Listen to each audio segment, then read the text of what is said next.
याआधी एका व्हिडिओमध्ये सांगितलं होतं पाठीमागून बोटनेक पुढून डीपनेक ब्लाऊज कसा कटिंग करायचा. आज सांगणार आहे झटकीपट ब्लाऊज कसा शिवायचा.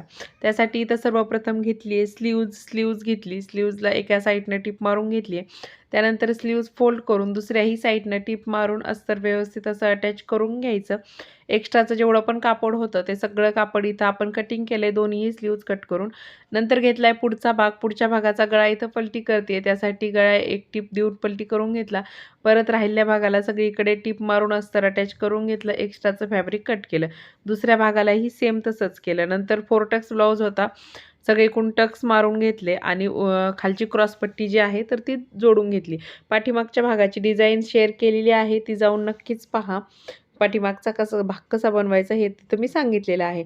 त्यानंतर मागच्या भागाला मागचा पुढचा भाग हा जोडून पाहिला किती एक्स्ट्रा भरतंय. जेवढं एक्स्ट्रा भरतंय तेवढं इथं खालच्या साईडला क्रॉसपट्टीमध्ये खालच्या साईडनी दुमडून घ्यायचं.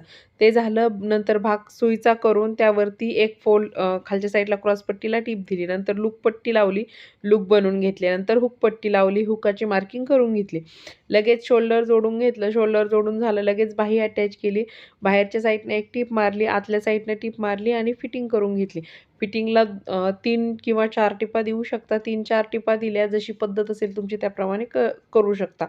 नंतर इथं ब्लाऊज सुईचा करून घेतला आणि या ब्लाऊजचा असा काहीसा फायनल लुक होता.